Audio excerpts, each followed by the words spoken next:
Welcome to 360 Tamil. இன்னைக்கு இந்த வீடியோல நம்ம எந்த படத்தோட எக்ஸ்பிளனேஷன் பத்தி பார்க்க போறோம்னா, தமிழ்ல இப்ப ரீசெண்டா வெளியான ஜஸ்டிஸ் ஃபார் ஜெனி அப்படின்ற படத்தை பத்தி தான் பார்க்க போறோம். இது ஒரு பக்காவான கிரைம் த்ரில்லர் படம்னு சொல்லலாம். ஸ்டார்டிங்ல இருந்து எண்டிங் வரைக்கும் சூப்பரா கொண்டு போயிருப்பாங்க. கண்டிப்பா இந்த படத்தோட கதை உங்க எல்லாருக்குமே பிடிக்கும்னு நம்புறேன். நான் முதல்ல இந்த படத்தோட பிளாட்டை பத்தி சொல்றேன். அது என்னன்னா, ஒரு வீட்டுல இருக்க ஒரு பொண்ணு மர்மமான முறையில கொல்லப்படுறாங்க. கொலை பண்ணவன் இந்த பொண்ணை திரும்ப திரும்ப பாலியல் வன்கொடுமை பண்ணி தான் கொலை பண்ணியிருக்கான். இதே மாதிரி ஏற்கனவே சில பெண்களை இவன் கொலை பண்ணியிருக்கான். ஆனா யாருன்றதை கண்டுபிடிக்க முடியல. போலீஸுங்களும் பயங்கரமா விசாரணை பண்றாங்க. எவ்வளவுதான் விசாரணை பண்ணாலும் அவன் யாருன்றதை கண்டுபிடிக்க முடியல. இறந்து போன பொண்ணுக்கு நியாயம் வாங்கி தரணும்னு அவங்க ஃப்ரெண்டு சில விஷயங்களை முன்னெடுக்கிறாங்க. அதுக்கப்புறம் இந்த கதையில என்ன நடக்குதுன்னு சொல்றது தான் மீதி கதையா இருக்கும். கண்டிப்பா உங்களுக்கு பிடிக்கும்னு நம்புறேன். எக்ஸ்பிளனேஷனுக்குள்ள போறதுக்கு முன்னாடி வீடியோக்கு ஒரு லைக் போடுங்க. இந்த எக்ஸ்பிளனேஷன் பிடிச்சிருந்ததுன்னா ஐ பண்ற ஆப்ஷனை கிளிக் பண்ணி சப்போர்ட் பண்ணுங்க. மேற்கொண்டு பேசி டைம் வேஸ்ட் பண்ணாம நம்ம நேரடியா எக்ஸ்பிளனேஷனுக்குள்ள போயிடலாம். படத்தோட ஸ்டார்டிங் சீனே போலீஸ் கமிஷனருக்கு ஒரு தகவல் கிடைக்கிறத நமக்கு காட்டுறாங்க. 5 வருஷத்துக்கு முன்னாடி ஒரு கிரைம் நடந்திருக்கு போல. அந்த கிரைமை சால்வே பண்ணல போல. அந்த கிரைமை இப்ப திரும்பி இவங்க விசாரிக்கணும்ன்ற மாதிரி யோசிக்கிறாங்க. ஏன் சார் சிபிஐ கிட்ட இந்த கேஸ் போக போதான்ற மாதிரி ஆளுங்க கேக்குறாங்க. சிபிஐ கிட்ட எல்லாம் இந்த கேஸ் போக போறது இல்ல. ஒரு பொண்ணு இந்த கேஸை திரும்பி தொடரணும் அப்படின்ற மாதிரி கேஸ் போட்டிருக்கா. அதனால நம்மளுமே கொஞ்சம் ஸ்டடி பண்ணிக்கணும்ன்ற மாதிரி சொல்றாரு. ஆளுங்களும் சரின்ற மாதிரிலாம் இந்த இடத்துல ஏத்துக்க ஆரம்பிக்கிறாங்க. ஒரு பொண்ணு கேஸ் போட்டிருக்கிறதா சொன்னாரு பாத்தீங்களா, அந்த பொண்ணு கேஸ் போட்டிருக்கிறத பத்தி இப்ப நியூஸ்ல வந்துட்டு இருக்கு. 5 வருஷத்துக்கு முன்னாடி ஜெனின்னு ஒருத்தங்க இறந்து போனாங்க. குற்றவாளியை கடைசி வரைக்கும் கண்டுபிடிக்கல அப்படின்ற மாதிரி நியூஸ்ல சொல்லிட்டு இருக்காங்க. இப்பதான் 5 வருஷத்துக்கு முன்னாடி நடந்த விஷயத்தை நமக்கு காட்ட ஆரம்பிக்கிறாங்க.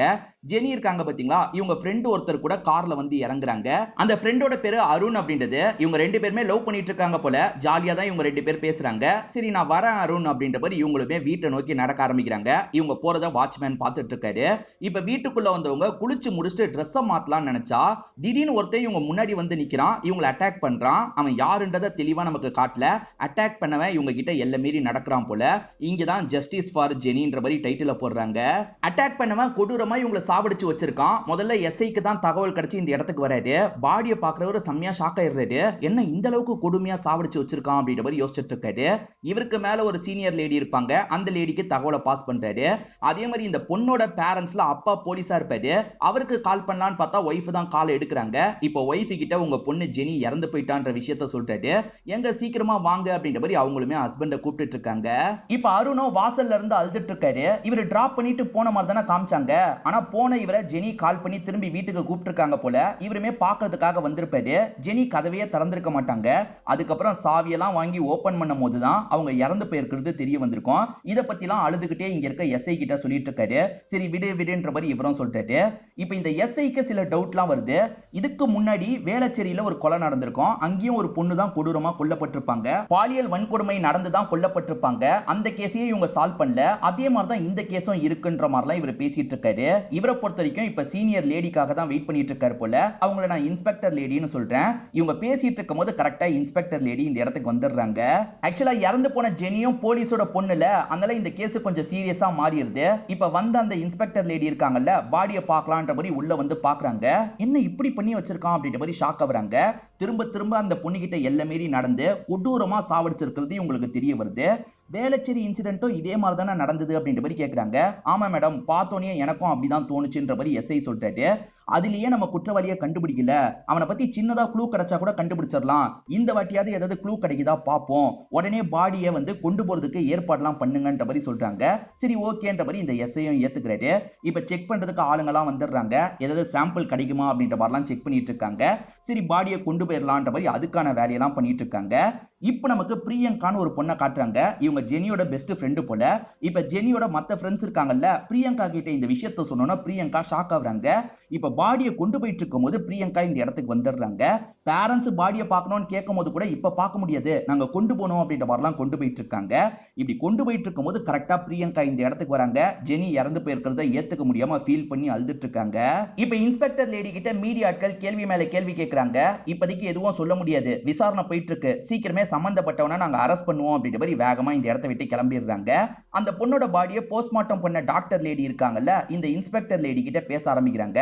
ரொம்ப கொடூரமா திரும்ப திரும்ப எல்லை மீறி நடந்திருக்கான். ஒரு ஸ்டேஜ்ல இந்த பொண்ணை சாவடிச்சிருக்கான். இவ தடுக்கிறதுக்கு ட்ரை பண்ணும்போது சாவடிச்ச மாதிரி இருக்கு. சாவடிச்சதுமே ரொம்ப கொடூரமா தான் இருக்குன்னு சொல்றாங்க. செமன் சாம்பிள் இருக்கான்னு கேட்கும்போது இருக்குன்ற மாதிரி இந்த டாக்டர் லேடி சொல்லிட்டாங்க.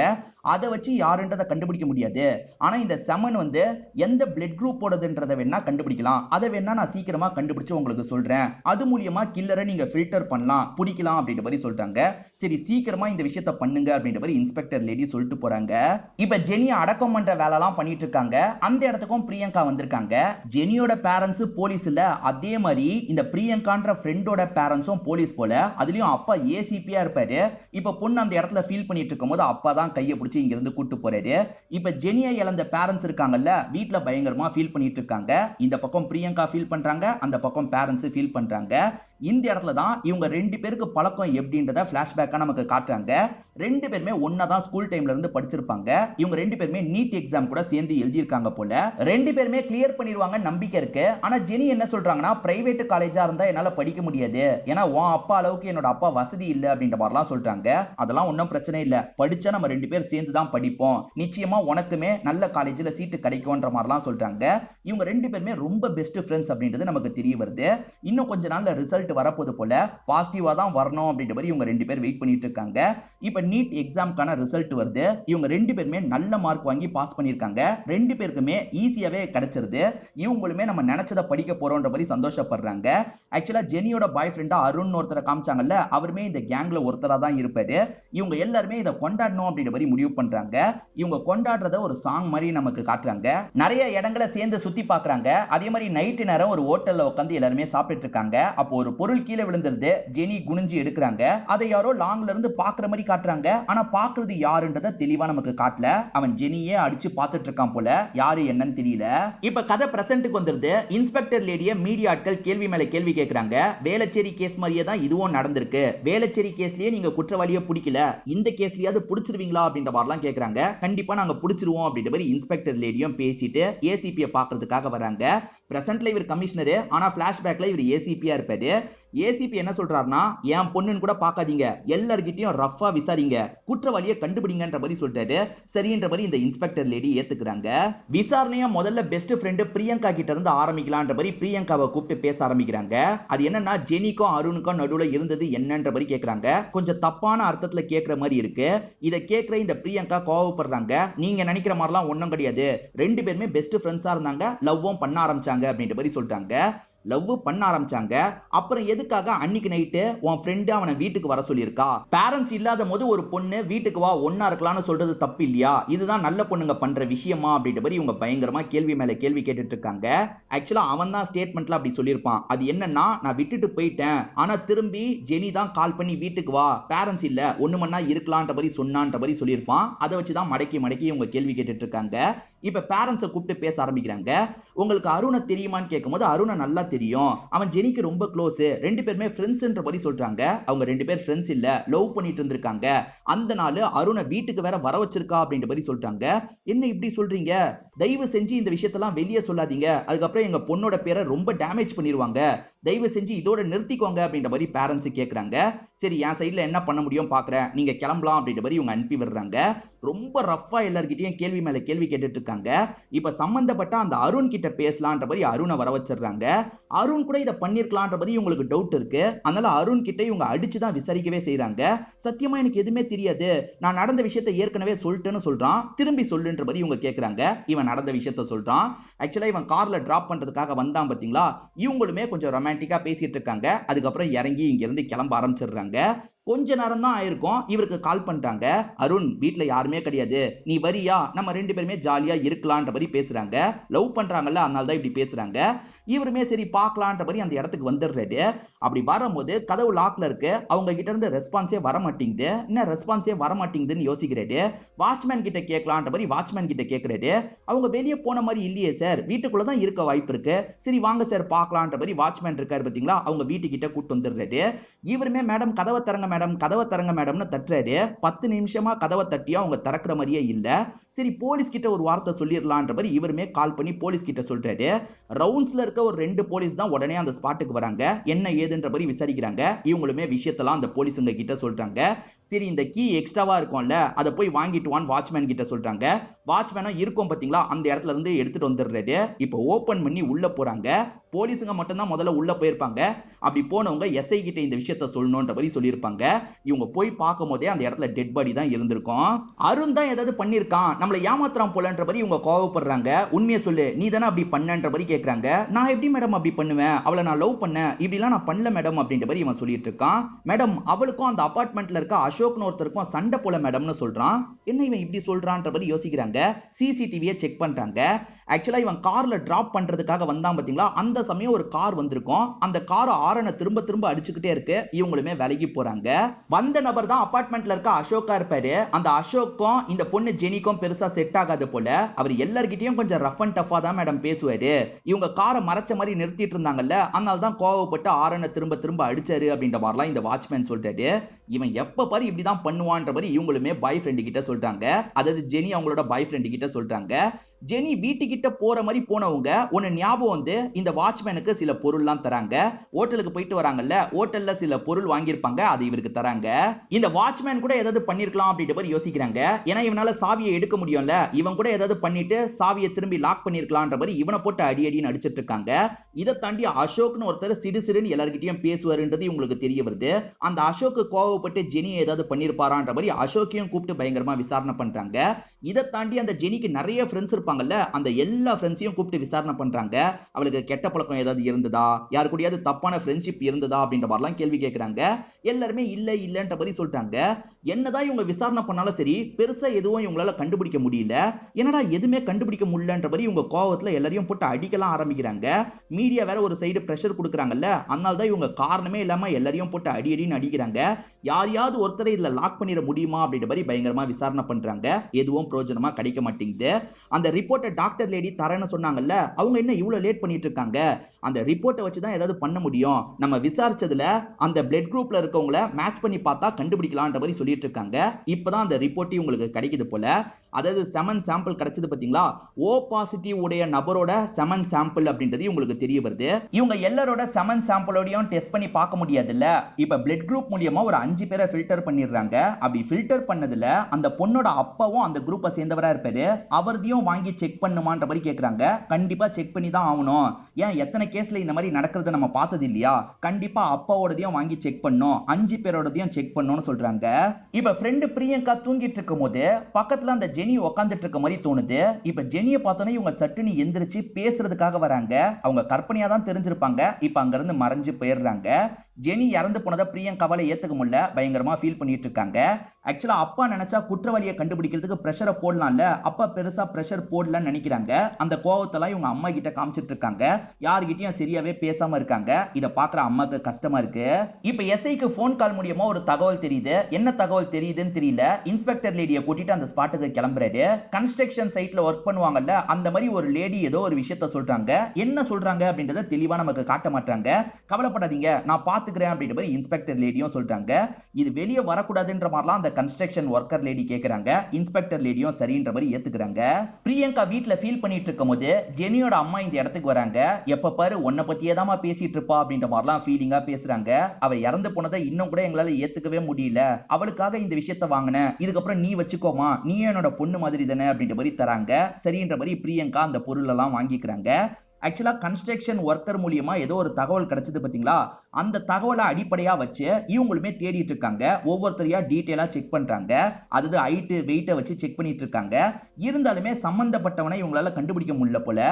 பயங்கரமா இன்ஸ்பெக்டர் லேடியோ இந்த இடத்துல கோவப்படுறாங்க. கடைசி வரைக்கும் இவங்க கண்டுபிடிக்காம இருந்திருப்பாங்க.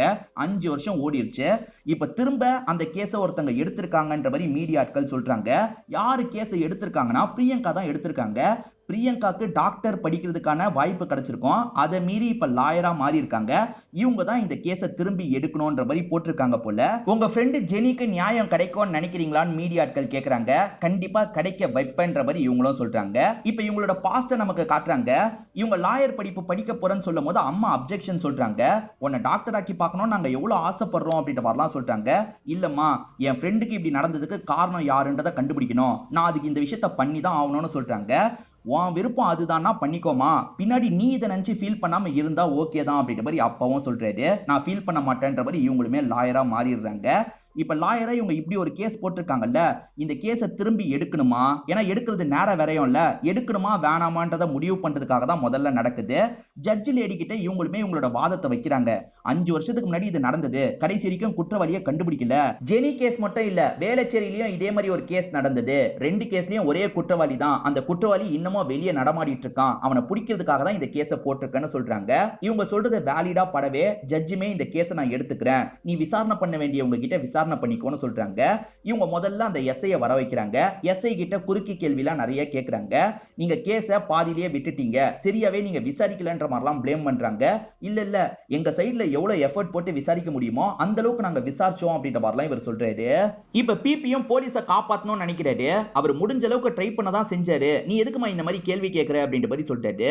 முடிஞ்ச அளவுக்கு ட்ரை பண்ணா குற்றவாளியை பிடிச்சிருக்கணும்ல, எத்தனை கேஸ்ல நீங்க பிடிக்காம இருக்கீங்க, எத்தனை குற்றவாளி இன்னும் வெளியே நடமாடிட்டு இருக்கான் அப்படின்ற மாதிரி இவங்களுமே கோவப்பட்டு இருக்காங்க. எஸ்ஐ கிட்ட நிறைய கேள்வி கேட்கறாங்கல்ல, இதை தாண்டி முக்கியமே அந்த இன்ஸ்பெக்டர் லேடி தானே, அந்த இன்ஸ்பெக்டர் லேடி கிட்டயும் பேசணும் அப்படின்ற மாதிரி அந்த இடத்துக்கு வர வச்சிடுறாங்க. இந்த இன்ஸ்பெக்டர் லேடி விசாரணை பண்றேன்ற பேர்ல எல்லாரையும் கஷ்டப்படுத்த தான் செஞ்சாங்க. ஆக்சுவலா ஜெனியோட பேரண்ட்ஸ் கிட்ட இந்த மாதிரிலாம் கேள்வி கேட்டு கஷ்டப்படுத்தி இருக்காங்க. என்கிட்டயுமே நிறைய வில்லங்கமான கேள்வி தான் கேட்டாங்க அப்படின்ற மாதிரிலாம் இவங்க சொல்லிட்டு இருக்காங்க. ஏன்னா அவங்க எல்லார்கிட்டயும் ரூடா தான் பேசின மாதிரி நமக்கு ஸ்டார்டிங்கே காமிச்சிருப்பாங்க. அதை பத்திலாம் இந்த இடத்துல இவங்க சொல்லிட்டு இருக்காங்க. இன்ஸ்பெக்டர் லேடி என்ன சொல்றாங்கன்னா, ஆக்சுவலா அந்த செமன் சாம்பிள் மூலமா 5 பேர் கூட மேட்ச் பண்ணி பார்த்தோம், 5 பேர் கூடயும் அது மேட்ச் ஆகல, எங்க சைடுல ஃபுல் எஃபர்ட் நாங்க போட தான் செஞ்சோம் அப்படின்ற மாதிரிலாம் சொல்லிட்டு இருக்காங்க. இப்பதான் நம்ம பிரியங்கா இருக்காங்கல்ல, வேற ஒரு விஷயத்தை எடுக்கிறாங்க. 3ஆவதா அவன் ஒரு சம்பவம் பண்ணிருக்கான், கன்ஸ்ட்ரக்ஷன் ஒர்க்கர் கிட்ட எல்லை மீறி அவன் நடந்திருக்கான். இந்த விஷயத்த கடைசி வரைக்கும் இவங்க கொண்டே வரல, மறைச்சிட்டாங்க அப்படின்ற மாதிரிலாம் சொல்றாங்க. அது நான் வேணும்ட்டே மறைக்கல, பாதிக்கப்பட்ட பொண்ணு என் பேர் வெளியே வர வேணாம், நீங்க தனிப்பட்ட முறையில வேணா விசாரிங்க அப்படின்ற மாதிரி சொன்னா, நான் அதனால தான் அப்படி பண்ணன்ற மாதிரிலாம் இவங்க சொல்லிட்டு இருக்காங்க. அந்த பொண்ணு மேல அக்கறைப்பட்டுலாம் நீங்க மறைக்கல, ஏன்னா இதுவும் கேஸா ஃபைல் ஆச்சுன்னா உங்களுக்கு தான் தேவையில்லாத கெட்ட பேரு, அதனால தான் மறைச்சிட்டீங்க அப்படின்ற மாதிரி அந்த இன்ஸ்பெக்டர் லேடியை மடக்கிட்டு இருக்காங்க. அப்ப இந்த லாயர் எந்திரிச்சு பேச ஆரம்பிக்கிறாரு. ஆக்சுவலா அது கேஸா ஃபைலே ஆகல, அது எப்படி இந்த பொண்ணுக்கு தெரியும், இந்த பொண்ணோட அப்பா ஏசிபி, அது மூலியமா தான் இந்த தகவல் இந்த பொண்ணுக்கு தெரிஞ்சிருக்கு போலன்ற மாதிரி சொல்லிட்டாரு. அதெல்லாம் கிடையாது, சம்பந்தப்பட்ட லேடி என்ன பார்த்து பேசுறதுக்காக வந்தாங்கன்ற மாதிரி இவங்க சொல்ல ஆரம்பிக்கிறாங்க. 3ஆவதா ஒருத்தங்க பாதிக்கப்பட்டாங்கல்ல, அவங்க இந்த கேஸை இவங்க ஃபைல் பண்ணனும் பார்க்கிறதுக்காக வந்திருப்பாங்க. மேடம், அந்த சம்பவம் நடந்து கொஞ்ச நாள்ல நான் பாதிக்கப்பட்டேன்ற மாதிரி இவங்க பாதிக்கப்பட்ட விஷயத்த சொல்றாங்க. கழுத்துக்கிட்ட கத்திய வச்சு எல்லை மீறி நடந்திருப்பான், அசஞ்சனா சாவடிச்சிருன்னு சொல்லியிருப்பான், இவங்க அசையாம இருந்திருப்பாங்க. ஆனா அவன் பாடி எப்படி இருந்தது, ஆள் எவ்வளவு ஹைட் இருப்பான், தாடி வச்சிருப்பான்ற எல்லா அடையாளத்தையும் இவங்க இன்ஸ்பெக்டர் லேடி கிட்ட சொல்லியிருப்பாங்க. இந்த கன்ஸ்ட்ரக்ஷன் ஒர்க்கர் பொண்ணு எதுவுமே சொல்ல வேணாம் தான் நினைச்சிருப்பாங்க. ஆனா இவங்க கிட்ட எல்லை மீறி நடந்தவன் தான் ஏற்கனவே 2 பேரை சாவடிச்சிருக்க வாய்ப்பு இருக்குன்ற மாதிரி இவங்களுக்கு தோணி இருக்கும். ஏன்னா அவன் திரும்ப திரும்ப 2-3 வாட்டி இவங்க கிட்ட எல்லை மீறி நடந்திருப்பான். மத்த கேஸ்லயும் அப்படித்தானே இருந்தது, அதனால தான் அவன் அடையாளத்தை சொல்லான்ற மாதிரி ஹைட், வெயிட், தாடி வச்சிருப்பான்ற அடையாளத்தை எல்லாம் சொல்லியிருப்பாங்க. இது எல்லாம் தெரிஞ்சும் இந்த இன்ஸ்பெக்டர் லேடி கண்டுபிடிக்கல, 5 வருஷமா கண்டுபிடிக்காம இருக்காங்க. இன்னும் அவன் எத்தனை குற்றத்தை பண்ணிருக்கான்னு தெரியலன்ற மாதிரி இவங்க சொல்றாங்க. அந்த அடையாளத்தை வச்சு நான் எல்லா வண்டியும் செக் பண்ணேன், அவனை பிடிக்கிறதுக்கு எவ்வளவோ முயற்சி பண்ணேன், ஆனா பிடிக்க முடியலன்ற மாதிரி இன்ஸ்பெக்டர் லேடி சொல்றாங்க. ஆனா இந்த பிரியங்கா என்ன சொல்றாங்கன்னா, இவங்க குற்றவாளியை பிடிக்கிறதுக்கு நினைச்சதை விட யாரையாவது ஒருத்தரை குற்றவாளியா மாத்தி கேஸ முடிக்கலாமான்னு தான் இவங்க நிறைய வேலை பண்ணாங்க. ஏன்னா என்னோட ஃப்ரெண்ட்ஸ்ல நிறைய பேரை இவங்க மாட்ட வைக்கிறதுக்கு சில விஷயங்கள்லாம் பண்ணாங்கன்ற மாதிரி ப்ளேம் பண்றாங்க. என்ன இப்படிலாம் பண்ணீங்களான்ற மாதிரி ஜட்ஜும் கோவப்பட்டு கேள்வி கேட்கிறாங்க. இப்ப லாயருமே இன்ஸ்பெக்டர் லேடியை காப்பாத்துறதுக்காக சில விஷயங்கள்லாம் பேசுறாரு. அது என்னன்னா, அடுத்தடுத்து அவங்களுக்கு வேலை வந்துகிட்டே இருக்கும், இன்னொன்று கிரைம் வந்துருச்சுன்னா அந்த கிரைம் அவங்க சால்வ் பண்ண தேவை இல்லையா, அதனால இந்த கிரைமை பெருசா சால்வ் பண்ண முடியாமையே போயிருச்சு, இதுல பெருசா எந்த ஒரு தப்பும் இல்லைன்னு சொல்றாரு. அது எப்படி சார் அவ்வளவு சாதாரணமா சொல்லுவீங்க அப்படின்ற மாதிரி ஜட்ஜே இந்த இடத்துல கோவப்படுறாங்க. ஜட்ஜ் லேடி இருக்காங்கல்ல, கண்டிப்பா இந்த கேஸை நீங்க திரும்பி எடுக்கணும், ஏன்னா அந்த குற்றவாளி இன்னமும் ஃப்ரீயா நடமாடிட்டு இருக்கான், அவன் யாருன்றத கண்டுபிடிக்கணும்ன்ற மாதிரி சொல்லிட்டாங்க. இங்க இருக்க இன்ஸ்பெக்டர் லேடியும் சரி சரின்ற மாதிரி ஏத்துக்கிறாங்க. இப்ப இன்ஸ்பெக்டர் லேடிக்கு இன்னும் கடுப்பாயிருது. கோர்ட்ல வச்சு அந்த பொண்ணு என்னோட மானத்தையே வாங்கிட்டா, எப்படியாவது அந்த குற்றவாளியை கண்டுபிடிச்சுதான் ஆகணும். அவன் என்ன ஹைட் இருப்பான், வெயிட் இருப்பான்றது தெரிஞ்சிருச்சு. அது மூலியமா எல்லா மாநிலத்தையும் நீங்க தேடுங்க அப்படின்ற மாதிரிலாம் சொல்லிட்டாங்க. செமன் சாம்பிளை மேட்ச் பண்ணி நம்ம கண்டுபிடிச்சிடலாம் அப்படின்ற மாதிரியும் சொல்றாங்க. கமிஷனர் என்ன சொல்றாருன்னா, இந்த கேஸ்னால போலீஸ் டிபார்ட்மெண்ட்டுக்கே கெட்ட பேர் ஏற்பட்டிருக்குன்ற மாதிரிலாம் சொல்றாரு. அதே தான் சார் நானும் சொல்றேன். உங்க பொண்ணு கிட்ட நீங்க பேசி பார்க்கலாம்ல அப்படின்ற மாதிரி இந்த இன்ஸ்பெக்டர் லேடி சொல்லிட்டாங்க. வீட்டில் தான் நாங்கள் அப்பா பொண்ணு, மற்றபடி 2 பேருமே வேற வேற ப்ரொஃபஷனு. என் ப்ரொஃபஷன் படி தான் நான் பண்ண முடியும். என் பொண்ணுகிட்ட தனிப்பட்ட முறையிலலாம் ஃபேவர் கேட்க முடியாதுன்னு சொல்லிட்டாரு. என் பொண்ணு நிறைய பாயிண்ட் வச்சிருக்கா. இதுக்கப்புறம் தொடர்ச்சியாக நமக்கு பிரச்சனை இருக்க தான் செய்யும். உண்மையான குற்றவாளியை கண்டுபிடிக்கிறது தான் நமக்கு இருக்க ஒரே வழின்ற மாதிரி சொல்லிட்டாரு. சரி ஓகே சார், சீக்கிரமா நான் கண்டுபிடிக்கிறேன்ற மாதிரி இன்ஸ்பெக்டரும் ஏத்துக்கிறாங்க. அந்த கன்ஸ்ட்ரக்ஷன் ஒர்க்கர் பொண்ணுகிட்ட அவன் எல்லை மீறி நடக்கும் போது அந்த பொண்ணு முதுவை டச் பண்ணிருப்பா. அவன் ஹைட் வெயிட் எல்லாம் தெரிஞ்சிருப்பா. அவன் முதுகுல பெருசா ஒரு மச்சம் இருக்கு போல. அதெல்லாம் அந்த பொண்ணு சொல்லி உங்களுக்கு தெரிஞ்சிருக்கு. இவங்க எல்லா மாவட்டத்திலயும் தேடணும், அதே மாதிரி மத்த ஸ்டேட்லயும் நம்ம தேடணும் அப்படின்ற மாதிரி தேடுற வேலையெல்லாம் பண்ணிட்டு இருக்காங்க. இந்த அடையாளத்துல ஏதாவது கைதிகளை பார்த்திருக்காங்கன்னா உடனே நம்மளுக்கு இன்ஃபர்மேஷனை கொடுக்க சொல்லுங்க அப்படின்ற மாதிரி சொல்லிட்டாங்க. மேடம், ஆல்மோஸ்ட் எல்லா இடத்துக்கும் தகவலை பாஸ் பண்ணியாச்சு. இன்ஃபர்மேஷன் ஏதாவது கிடைக்குதா பாப்போன்ற மாதிரி ஆளுங்க சொல்லிட்டு இருக்காங்க. இவங்களுக்கு சில பகுதியில இருந்து இன்ஃபர்மேஷன் கிடைக்குது போல. நீங்க சொல்ற அடையாளத்துல ஒருத்தனை எனக்கு தெரியும்ன்ற மாதிரிலாம் ஒருத்தர் சொல்லிட்டாரு. அவன் யாரு என்னன்ற மாதிரி இவங்களுமே விசாரிச்சுட்டு இருக்காங்க. அப்படியே கட் பண்ணி அந்த நபரை நமக்கு காமிச்சிடுறாங்க. இவன் முதுகுல தான் பெருசா ஒரு மச்சம் இருக்கு. இவன் இப்போ ஒரு கிளப்புக்கு தான் வந்திருக்கான். அப்படி கிளப்புக்கு வந்தவன் செம்ம போதையில பொண்ணுங்க இருக்காங்க பாத்தீங்களா, அவங்களெல்லாம் குறுகுறுன்னு பார்த்துட்டு இருக்கான். அந்த பொண்ணுங்க கிட்ட எல்லை மீறி நடக்கலான்னு பிளான் போட்டுட்டு இருக்கான் போல. அப்பன்னு பார்த்து போலீஸுங்க இந்த இடத்துக்கு வந்திருக்காங்க. இவனை பத்தி தெரிஞ்சுட்டு தான் போலீஸுங்க இந்த இடத்துக்கு வந்திருக்காங்க போல. சட்டுன்னு இவனை லாக் பண்ணிட்டு இருக்காங்க. போலீஸ் என்னெல்லாம் தெரிஞ்சுக்கிட்டாங்கன்றதை நமக்கு காட்டுறாங்க. இவனை பொறுத்த வரைக்கும் கேரளாவை சேர்ந்தவனா இருப்பான். சின்ன சின்ன தப்பு பண்ணி அப்பப்ப உள்ள போறவன் அப்படின்ற மாதிரிலாம் சொல்லிட்டாங்க. இல்ல சார், இவன் சின்ன சின்ன தப்பு பண்றவன் இல்ல, பெரிய தப்பு பண்ணிருக்கான் அப்படின்ற மாதிரி இவங்களுமே சொல்றாங்க. செமன் சாம்பிளை மேட்ச் பண்ணி பார்க்கலான்ற மாதிரி அதுக்கான வேலையெல்லாம் பண்ண ஆரம்பிக்கிறாங்க. அப்படி மேட்ச் பண்ணி பார்க்கும்போது இவன் கூட பக்காவா மேட்ச் ஆகுது. சோ இவன் தான் இந்த விஷயத்த பண்ணிருக்கான்றது இவங்களுக்கு 100% கன்ஃபார்ம் ஆயிருது. இவனை இங்க இருந்து நாங்க கூட்டு போனோம் அப்படின்ற மாதிரி அந்த ஸ்டேட் போலீஸ் கிட்ட பர்மிஷன்லாம் வாங்கிடுறாங்க. இப்ப தமிழ்நாட்டுக்கு கூட்டு வரதுக்கான எல்லா வேலையும் பண்ணி கூட்டு வந்துடுறாங்க. அந்த சம்பந்தப்பட்டவனை போலீஸ் பிடிச்சிருக்காங்க. திரும்பி இந்த கேஸை எடுத்ததுனால தான் இது நடந்திருக்கு அப்படின்ற மாதிரி நியூஸ்ல எல்லாம் சொல்லிட்டு இருக்காங்க. இது அவனை புடிச்சிட்டானான்ற மாதிரி எல்லாருமே ஆச்சரியப்படுறாங்க. இப்போ ஒரு ஸ்டேஜ்ல அவனை இந்த கோர்ட்டுக்குமே இழுத்துட்டு வந்துடுறாங்க. இவன் தான் இந்த விஷயத்த பண்ணான்னு எப்படி கன்ஃபார்ம் பண்ணீங்கன்னு ஜட்ஜி லேடி கேக்குறாங்க. இவங்க சாம்பிளை மேட்ச் பண்ணி கன்ஃபார்ம் பண்ணாங்கல்ல, அதை பத்தி எல்லாம் சொல்லிட்டு இருக்காங்க.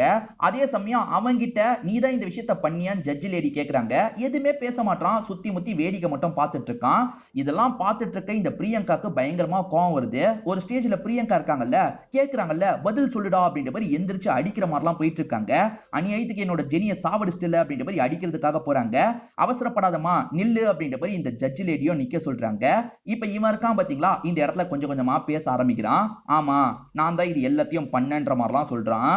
இவன் பருவ வயசுக்கு வந்ததுல இருந்தே பெண்களை தப்பா பாக்குற பழக்கம் இவனுக்கு வந்திருக்கும். பொது இடத்துல வந்து கொஞ்சம் அரையும் குறையுமா வராங்க பாத்தீங்களா, அந்த பொண்ணுங்களை தான் இவன் டார்கெட்டாவே சூஸ் பண்ணுவான். அந்த மாதிரி ஒரு பொண்ணை டார்கெட்டா சூஸ் பண்ணி அன்னைக்கு நைட் அந்த பொண்ணோட வீட்டுக்குள்ள பூந்து எல்லை மீறி நடந்துடுறான். ஆனா அந்த பொண்ணோட வீட்டை சேர்ந்தவங்க திருட வந்துட்டான்ற மாதிரி தான் கம்ப்ளைண்ட் கொடுக்குறாங்க. இவன் போகும்போது சில பொருளை கொண்டு போயிருப்பான், அதை பத்தி மட்டும் தான் கம்ப்ளைண்ட் கொடுக்குறாங்க. பொண்ணுக்கு நடந்ததை பத்தி கம்ப்ளைண்ட் கொடுக்க மாட்டாங்க. இது நல்லா இருக்கே, அப்ப இந்த விஷயத்தை கம்ப்ளைண்ட் பண்ண மாட்டாங்க போல, தொடர்ச்சியா இந்த விஷயத்தை பண்ணலான்னு முடிவு எடுத்திருப்பான். நிறைய பொண்ணுங்க கிட்ட இவன் எல்லை மீறி நடந்திருப்பான். யாரு எதிர்ப்பு தெரிவிக்கிறாங்களோ, யாரு பிரச்சனை பண்றாங்களோ அவங்கள மட்டும் சாவடிப்பான் போல. அந்த மாதிரி ஒரு பொண்ணு கிட்ட எல்லை மீறி நடந்துட்டு இவன் கிளம்புறான். இவங்க தான் வேளச்சேரி பொண்ணா இருப்பாங்க. இந்த பொண்ணுமே அவனை விடக்கூடாது, அவனை அட்டாக் பண்ணணும்னு அவன் போயிட்டு இருக்கும் போது அவனை அட்டாக் பண்றதுக்காக வராங்க. அட்டாக் பண்றதுக்கு வரும்போது அவனுமே தடுத்துடுறான். நீ அடங்க மாட்டல அப்படின்ற மாதிரி இந்த பொண்ணை போட்டு அடி அடின்னு அடிச்சிட்டு இருக்கான். ஒரு ஸ்டேஜ்ல இந்த பொண்ணோட கதையை முடிச்சிடுறான். ஏன்னா உயிரோட இருந்தா இவ கண்டிப்பா நம்மளை கண்டுபிடிக்கிறதுக்கான வேலைலாம் பண்ணுவா, இவ சாவறது தான் கரெக்ட்ன்ற மாதிரி சாவடிச்சிடுறான். இப்படிதான் வேளச்சேரியில இவன் கொலை பண்ணியிருக்கான்றதை நமக்கு காட்டுறாங்க. இந்த மாதிரி ஒரு தப்பு பண்ணானா அடுத்து ஒரு சின்ன தப்பு பண்ணி ஜெயிலுக்கு போயிடுவான். ஏன்னா போலீஸுங்க வெளியே தேடிட்டு இருப்பாங்கல்ல, அப்ப நம்ம உள்ள இருக்கலாம்னு ஜெயிலுக்கு போயிடுவான். இப்ப கன்ஸ்ட்ரக்ஷன் ஒர்க்கருக்கு நடந்த விஷயத்தை நமக்கு காட்டுறாங்க. இவன் இருந்த பகுதிக்கு பக்கத்துல தான் அந்த வேலைலாம் நடந்திருக்கும். அந்த லேடியை இவன் குறுகுறுன்னு பார்த்துட்டு இருக்கான். வேலையை முடிச்சுட்டு உடம்புல இருக்க மண்ணெல்லாம் அவங்க தொடச்சிட்டு இருக்காங்கல்ல, அதையே இவன் குறுகுறுன்னு பார்த்துட்டு இருக்கான். அவங்கள பொறுத்த வரைக்கும் இங்கதான் படுத்துப்பாங்க போல, அந்த மாதிரி அவங்க படுக்கிறதுக்காக போயிடுறாங்க. இவன் சைலண்டா அந்த இடத்துக்கு வரான். அப்படி வந்தவன் கத்தியை காமிச்சு இவங்களை மிரட்டுறான். சவுண்ட் மட்டும் போட்டனா செத்துருவ, ஒழுங்கா அமைதியா இருன்னு சொல்றான். இவங்களுமே அமைதியா இருந்திருப்பாங்க. அந்த லேடியை நான் உயிரோட விட்டது தான் தப்பா போயிருச்சு அப்படின்ற மாதிரி இவன் சொல்றான். அந்த லேடிக்கு முன்னாடி தான் இவனோட டார்கெட் ஜெனியா இருந்திருப்பாங்க. இருப்பாங்க. ஜெனி எக்ஸசைஸ் பண்றதெல்லாம் இவன் பாக்குறான். இவகிட்ட ஏதாவது பண்ணணும் அப்படின்ற மாதிரிலாம் யோசிக்க ஆரம்பிக்கிறான்.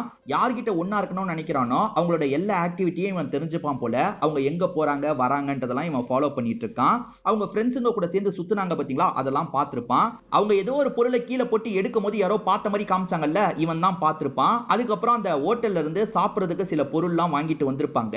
கதவு கிட்ட வந்து கதவை திறந்ததுக்கு அப்புறம் தான் வாட்ச்மேனுக்கு தரணும்னு நினைச்சோம், மறந்தே போயிட்டோன்ற மாதிரி யோசிக்கிறாங்க. வாட்ச்மேனுக்கு தரதுக்காக போகும்போது சாவியை அங்கேயே விட்டுட்டு போயிருப்பாங்க. இதுதான் கேப்ன்ற மாதிரி இவனுமே வீட்டுக்குள்ள நுழைஞ்சிருப்பான். வாட்ச்மேனுக்கு தெரியாம தான் உள்ள வந்திருப்பான், வீட்டுக்குள்ள ஒளிஞ்சிருப்பான். அவங்க குளிச்சு முடிச்சுட்டு வரும்போது சட்டுன்னு எதிர வந்திருப்பான். லாக் பண்ணவே இவங்க கிட்ட எல்லை மீறி நடந்துட்டு இருக்கான். இவங்களை சாவடிக்கிறது தான் அவன் பிளானே கிடையாது. எல்லை மீறி நடந்துட்டு நம்ம கிளம்பிடலாம் அப்படின்ற மாதிரி தான் இவன் பிளான் பண்ணியிருப்பான். ஆனா அவங்க அதுக்கு முன்னாடியே அருணை வர சொல்லிட்டாங்கல்ல. அருண் ஒரு ஸ்டேஜ்ல காலிங் பெல்ல அடிக்க ஆரம்பிக்கிறான். அருண் வந்தோடனே இவங்களுமே தப்பிக்கிறதுக்காக அருண் கூப்பிடுறதுக்கு ட்ரை பண்றாங்க. அப்ப இவன் என்ன பண்றானா, வாயில பிளாஸ்டரை வச்சு ஒட்டிடுறான். அதுக்கப்புறம் இவங்க கிட்ட எல்லை மீறி நடக்கிறான். இவளை உயிரோட விடுறது ஆபத்து, கதையை முடிச்சிடலாம் அப்படின்ற மாதிரி அதுக்கப்புறம் தான் இவங்களோட கதையை இந்த இடத்துல இவன் முடிச்சிருப்பான். இந்த மாதிரி விஷயம்லாம் பண்ணா உடனே ஒரு பெட்டி கேஸ் பண்ணி உள்ள போய் உட்காந்துருவான் போல. ஒரு 2 மாசம் 3 மாசம் ஜெயில போய் உட்காந்துருவான் போல. அந்த மாதிரி இவன் உட்கார்ந்ததுனால தான் இன்ஸ்பெக்டர் லேடி அவ்வளவு தேடி கூட இவனை கண்டுபிடிச்சிருக்க முடிஞ்சிருக்காது. அதுக்கப்புறம் வேற ஸ்டேட்ல போய் இவன் வேலையை ஆரம்பிச்சிருவான். ஒரே ஸ்டேட்ல தொடர்ச்சியா இந்த விஷயத்தை பண்ணா பிரச்சனை வரும்ல, அதனால தான் ஸ்டேட் மாதிரி இந்த விஷயத்தை பண்றான் போல.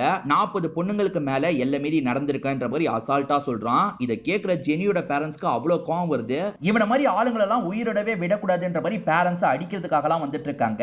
ஆனா எல்லாருமே சேர்ந்த மாதிரி அந்த பேரண்ட்ஸை கண்ட்ரோல் பண்ணிட்டு இருக்காங்க. இப்ப ஜட்ஜ் லேடி இருக்காங்கல்ல, இன்னும் சில பேர்கிட்ட நான் பேசணும், அதுக்கப்புறம் என்னோட முடிவை நான் அறிவிக்கிறேன் அப்படின்ற மாதிரிலாம் சொல்றாங்க. இவனால பாதிக்கப்பட்டவங்க எந்த அளவுக்கு வலியை அனுபவிச்சிருப்பாங்கன்றது யாருக்கும் தெரியாதுல்ல. ஏன்னா சிலர் இறந்து போயிடுவாங்க, இன்னும் சிலர் வெளியே சொல்லாமையே மறைச்சிருப்பாங்க. ஒரே ஒரு பொண்ணு மட்டும் தான் வெளியே சொல்லியிருப்பா. அந்த பொண்ணு கிட்ட அவன் என்ன மாதிரிலாம் டார்ச்சர் பண்ணான் அப்படின்றத கேட்டு தெரிஞ்சுக்கிறாங்க. தூக்கு தண்டனை வழங்கணும்ன்ற மாதிரிலாம் பிரியங்கா கேட்கறாங்க. இல்ல, ஆயுள் தண்டனை தான் நான் முடிவு பண்ணிருக்கேன் அப்படின்ற மாதிரி ஜட்ஜ் லேடி சொல்றாங்க. அதே சமயம் இந்த கேஸை முன்னெடுத்த பிரியங்காவை இவங்க பயங்கரமா பாராட்டுறாங்க. ஏன்னா இல்லனா இவன் இன்னமும் ஃப்ரீயா தான் சுத்திட்டு இருந்திருப்பான். கரெக்டா இந்த கேஸை எடுத்தாங்க, அதனால தான் உண்மையான குற்றவாளி இப்ப மாட்டிருக்கான் அப்படின்ற மாதிரி பயங்கரமா பாராட்டிட்டு இருக்காங்க. இப்ப கேஸ் எல்லாம் முடிஞ்சிருது. பிபியா இருந்தாரு பாத்தீங்களா, அவருமே இந்த பொண்ணுக்கு பக்கத்துல வந்து வாழ்த்தெல்லாம் சொல்லிட்டு இருக்காரு. இப்ப எல்லாருமே கலைஞ்சி இங்க இருந்து கிளம்புறாங்க. படிக்கட்டுல இவங்க இறங்கி போகும்போது ஜெனி இவங்க கூடிய நடந்து வர மாதிரிலாம் இவங்களுக்கு தோணுது. ஜெனிக்கான நியாயத்தை இவங்க வாங்கி தந்துட்டாங்கல்ல, இப்பதான் கொஞ்சம் நிறைவா இவங்க ஃபீல் பண்றாங்க. அதே சமயம் அவனை பொறுத்த வரைக்கும் ஆயுள் தண்டனை கிடைச்சது பாத்தீங்களா, ஆனா இவனை மாதிரி ஆளை சாவடிக்கணும்ன்ற மாதிரி போலீஸுங்க முடிவு பண்ணிடுறாங்க. இப்ப போலீஸுங்க ஒரு பகுதிக்கு கொண்டு வந்து ஷூட் பண்ணி அவன் கதையை முடிச்சிடுறாங்க. அவன் தப்பிக்கிறதுக்கு ட்ரை பண்ணா, வேற வழி இல்லாம ஷூட் பண்ணிட்டோம் அப்படின்ற மாதிரி கொண்டு வந்துடுறாங்க. இதோடயே இந்த படத்தோட கதையை முடிக்கிறாங்க. கண்டிப்பா இந்த படத்தோட கதையும் என்னோட எக்ஸ்பிளனேஷனும் உங்களுக்கு பிடிச்சிருக்கும்னு நம்புறேன். இந்த வீடியோ உங்களுக்கு பிடிச்சிருந்ததுன்னா லைக் பண்ணுங்க, கமெண்ட் பண்ணுங்க, மறக்காம 360 தமிழ் சேனலை சப்ஸ்கிரைப் பண்ணுங்க. தொடர்ச்சியா இந்த மாதிரி வீடியோக்கள் வந்துகிட்டே தான் இருக்கும்.